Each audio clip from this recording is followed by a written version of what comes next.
Alaikum wa rahmatullahi wa barakatuh. Bienvenidos hermanos y hermanas a un video más de su canal. Inshallah, el día de hoy vamos a continuar con la lectura de El Néctar Sellado, la biografía del noble profeta Muhammad sallallahu alaihi wasallam, escrito por el Sheikh Safiur Rahman al-Mubarakfuri, publicado por la editorial Darussalam. En el capítulo pasado hablamos un poco sobre la situación de los estados árabes preislámicos, ¿no? Y en el capítulo de hoy vamos a hablar sobre la religión de los árabes. Bismillahirrahmanirrahim. La mayoría de los árabes habían respondido al llamado de Ismail alayhi salam y profesado la religión de su padre Ibrahim alayhi salam. Habían adorado a Allah Azawajal, reconociendo su unicidad, y siguieron su religión por mucho tiempo hasta que olvidaron parte de ella. Sin embargo, aún mantenían los fundamentos de la creencia, tales como el monoteísmo, al igual que otros aspectos de la religión de Ibrahim alayhi salam.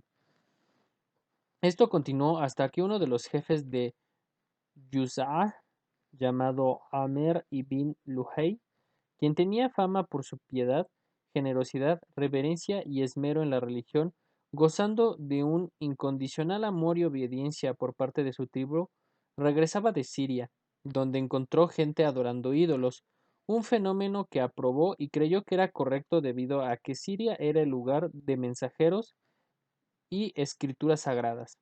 Entonces trajo consigo un ídolo, Jubal, el cual colocó en medio de la Kaaba e invitó a la gente para adorarlo. Esto fue suficiente para que el paganismo se propague por toda la Meca y de allí hasta Hijaz. Una gran cantidad de ídolos con diferentes nombres fueron introducidos posteriormente en el área. Un ídolo llamado Munat, por ejemplo, era adorado en un lugar conocido como al-Mushallal, cerca de Udaid, en el Mar Rojo; otro, Al-Lat, en Taif; un tercero, Al-Uzza, en el valle de Nashlah, y así sucesivamente. El politeísmo predominó y la cantidad de ídolos se incrementó en todas las regiones del Hijaz. Inclusive se menciona que Omar ibn Luhay, con la ayuda de un genio, Jin, que le acompañaba, le informó que los ídolos del pueblo de Noé alayhi salam, Wad, Su'a, Yghuz, Yauq y Nasser, estaban enterrados en Jeddah, los cuales desenterró y trasladó a Tihamah. En la temporada de la peregrinación, los ídolos fueron distribuidos entre las tribus para regresarlos a sus hogares. Cada tribu y hogar poseía su ídolo propio y la casa sagrada se pobló de ellos. Cuando el profeta alayhi salam conquistó la Meca, 360 ídolos se encontraban ubicados alrededor de la Kaaba, pero fueron entonces destruidos, removidos o quemados. Los ritos y las ceremonias para adorar dichos ídolos habían sido inventados por Amir ibn Luhay y se consideró innovaciones buenas en vez de desviaciones de la religión de Ibrahim alayhi salam. Algunas de las características predominantes del culto a los ídolos fueron: devoción personal a los ídolos buscando refugio en ellos, jurando por sus nombres, suplicando su ayuda en las dificultades, rogándoles por el cumplimiento de sus deseos, creyendo que podían interceder ante Allah Azawajal para la realización de los deseos de la gente. Peregrinar a los templos de los ídolos y circunvalarlos humillándose e incluso posternándose ante estos, buscando el favor de los ídolos a través de distintas clases de sacrificios en sus nombres. Estos sacrificios son mencionados por Allah Azawajal cuando dice: y la del que haya sido sacrificado sobre An-Nuzub, altares de piedra. A Sura 5, Aya 3. Y dice Allah Azawajal también: no comáis de aquello sobre lo que no hayáis mencionado el nombre de Allah. Sura 6, Aya 121. La consagración de ciertas porciones de comida, bebida, ganado y cosechas a los ídolos, sorprendentemente también lo hacían para Allah Azawajal, aunque siempre encontraban motivos para ofrecer la parte de Allah Azawajal a los ídolos, pero nunca a la inversa. A ellos se refiere el Corán. Reservan para Allah, aunque Él lo ha creado, una parte de la cosecha y de los animales de rebaño, y dicen según su pretensión, esto es para Allah y esto es para nuestros asociados, los ídolos. Pero lo que es para quienes ellos asocian no llega a Allah, y lo que es para Allah llega a quienes ellos asocian. Qué mal es lo que juzgan. Sura 6, Aya 136. 5. Buscan favores en los ídolos por medio de tributos como consagrar sus cosechas y ganado, de lo cual dice el Corán. Y dicen, según sus pretensiones, este ganado y esta cosecha están vedados, y no comerán de ellas excepto quienes permitamos, y hay bestias prohibidas para la carga, y hay otros animales de rebaño sobre los que no mencionan el nombre de Allah, siendo una invención contra él. Sura 6, Aya 138. Número 6. Destinar ciertos animales a los ídolos, como Bahirah, Saibah, Wasilah y Hamí, lo que significaba prescindir de dichos animales útiles para el trabajo con el fin de complacer a los falsos dioses. Bahira, como reportó el conocido historiador Ibn Ishaq, era la hija de Saibah, una camella que parió 10 camellas consecutivas, pero ningún macho. Se le dio libertad y era prohibido para todos hacerle bromas, imponerle carga, cortar su pelo u ordeñarla, bebiendo de su leche solo los huéspedes. Y esto era igual para todas las hembras de su descendencia, nombrándolas Bahira, no sin antes haberles cortado sus orejas. Wasila era una oveja hembra que tuvo 10 ovejas hembras sucesivas en 5 periodos de preñado. Cualquier nuevo nacimiento de esta Wasila era asignada solamente para los hombres. Hamí nombró dado al camello semental que luego de servir 10 veces se consagraba a los ídolos, por lo que no se le podía usar como montura. Mencionado esto, el Corán dice: Allah no ha dispuesto ninguna Bahira, ni Zaiba, ni Wasila, ni Hamí. Sin embargo, los incrédulos inventan mentiras sobre Allah. La mayoría no razona. Sura 5, Aya 103. También dice Allah Azawajal: y dicen, lo que hay en el vientre de estos animales están reservados a nuestros varones, pero vedado a nuestras esposas, y solo si nace muerto les estará permitido compartirlo. Sura 6, Aya 139. Said ibn al-Musaib declaró que estas clases de ganado eran dedicadas para sus falsos ídolos. Está auténticamente confirmado que dichas supersticiones fueron inventadas por Amr ibn Luhay. Los árabes ofrecían todo esto a sus ídolos, creyendo que estos los acercarían más a Allah Azawajal e intercederían ante él. Al respecto dice el Corán: solo los adoramos para que nos den más proximidad a Allah Azawajal. Sura 39, Aya 3. Dice también el Corán: y adoren en vez de Allah lo que no les daña ni beneficia, y dicen: estos son nuestros intercesores ante Allah. Sura 10, Aya 18. Otras de las tradiciones que tenían los árabes era arrojar al-Aslam, que consistía de flechas sin plumas, que eran de 3 tipos: una marcada con sí, otra con no, y la tercera sin marca alguna. Arrojaban las flechas para decidir en casos muy serios como un viaje o un matrimonio. Si salía la flecha de sí, concretaban el asunto. Si era no, demorarían el asunto hasta el próximo año. También se arrojaban las flechas para las cuestiones del agua, indemnizaciones por muertes, o inscribían marcas como de usted, de otro o asociado. Cuando existía duda del vínculo tribal, se remitía al ídolo Jubal, con 100 camellos de regalo para la clarividencia de las flechas. Solamente las flechas decidían a cuál pertenecería. Si las flechas mostraban de usted, entonces significaba que el niño pertenecía a la tribu.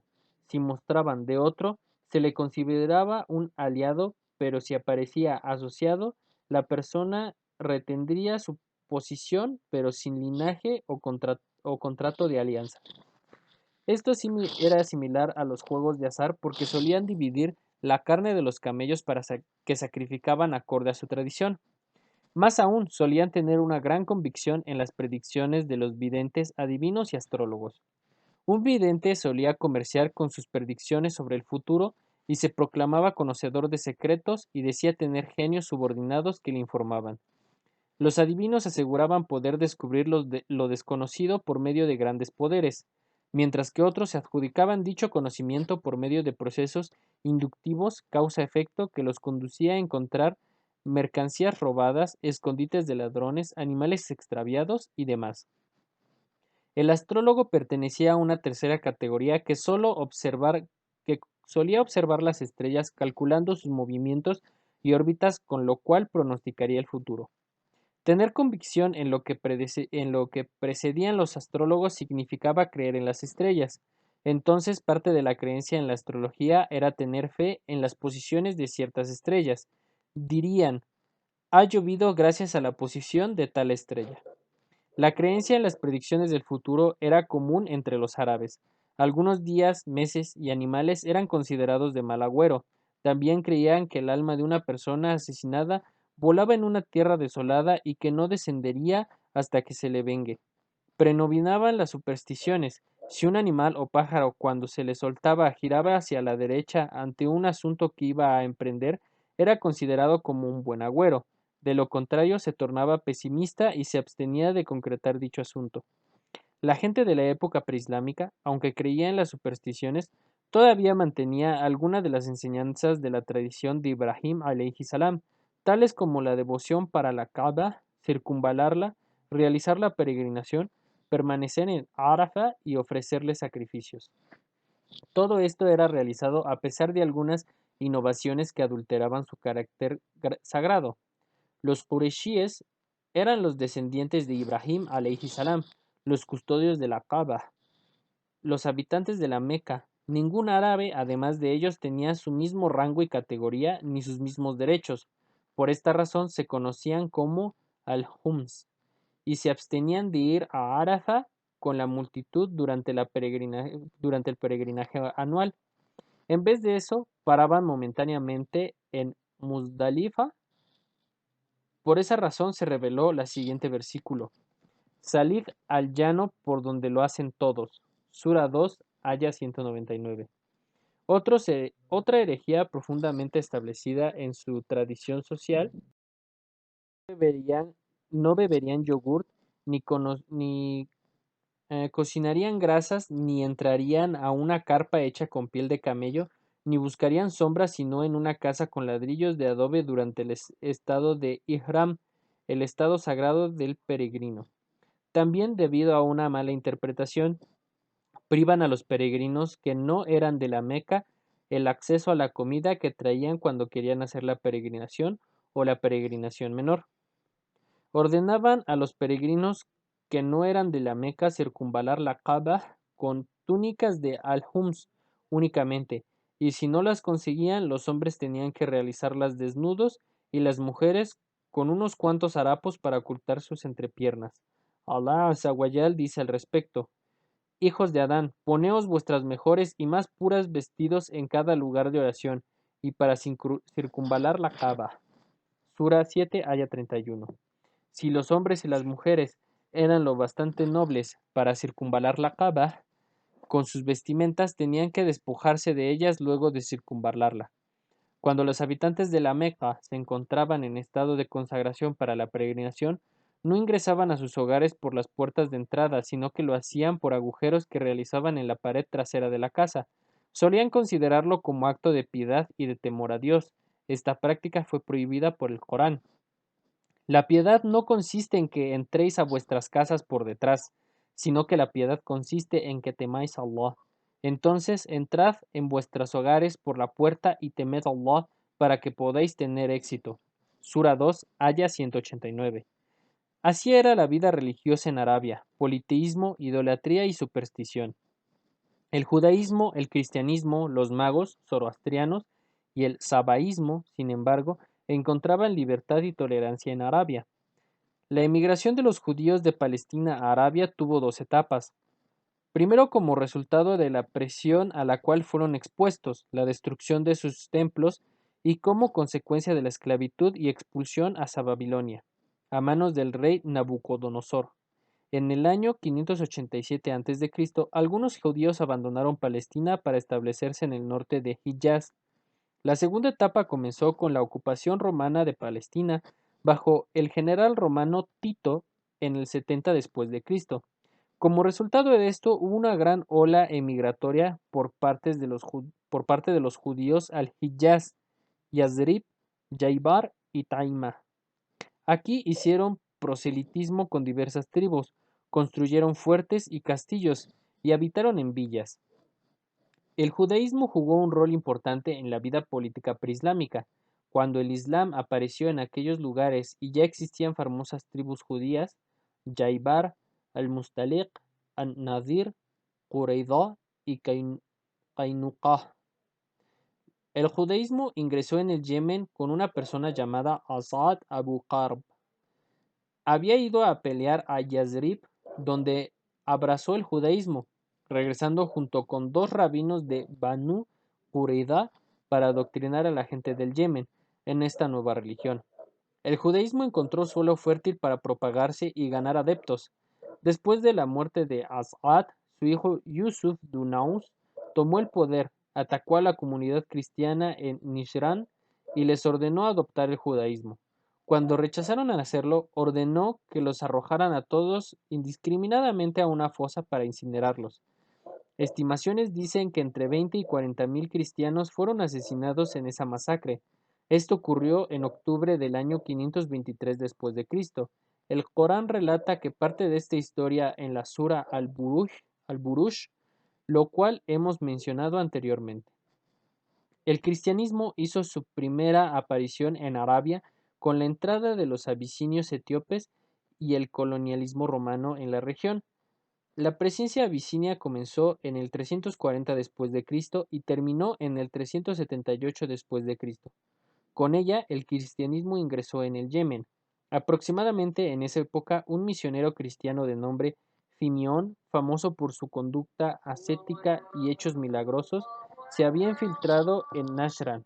Desde ahí divulgó el cristianismo y por causa de su virtud, honestidad y verdadera devoción, pudo persuadirlos a abrazar el cristianismo. Las fuerzas abisinias penetraron nuevamente en el Yemen en el año 525 después de Cristo en represalia a las atrocidades de Dunaus y comenzaron a propagar su fe. Llegaron incluso a construir una iglesia que llamaron la Kaaba yemenita, con el propósito de atraer el flujo de las caravanas árabes hacia el Yemen, por lo cual se esforzaron en demoler la casa sagrada de la Meca. Pero Allah Azawajal, el Poderoso, hizo descender sobre ellos su castigo, dejándolos como ejemplo para la humanidad. Las principales tribus que abrazaron el cristianismo fueron las de Ghazán, Tahlib, Tai y algunos reyes himyaritas, así como algunas tribus colindantes al Imperio Romano. Los magos zoroastrianos también tuvieron popularidad entre los árabes que vivían en las inmediaciones de Persia, Irak, Bahrein, Al-Hasa y algunas áreas costeras del Golfo Arábico. Se dice que algunos yemenitas pudieron haber profesado la religión de los magos durante la ocupación persa. En cuanto al sabeísmo, las excavaciones de Irak muestran que había sido popular entre los caldeos, los sirios y yemenitas. Sin embargo, con el advenimiento del judaísmo y el cristianismo, el sabeísmo comenzó a declinar a favor de las nuevas religiones, aunque retuvo algunos adeptos que se mezclaron con los magos o se adhirieron a estos en Irak y en el Golfo Arábico. La situación religiosa. Esta era la vida religiosa de los árabes antes del surgimiento del Islam. El papel que jugaron las religiones predominantes fue secundario. De hecho, ninguna de ellas permaneció después del surgimiento del Islam.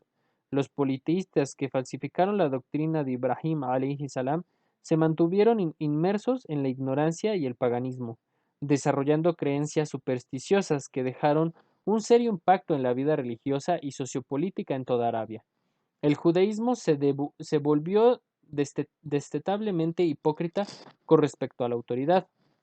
Los rabinos pasaron a ser señores excluyentes al verdadero Señor.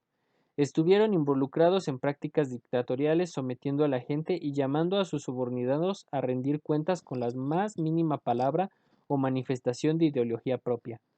Su único objetivo era la acumulación de riquezas y poder, aun corriendo el riesgo de perder su religión o de volverse ateos o incrédulos.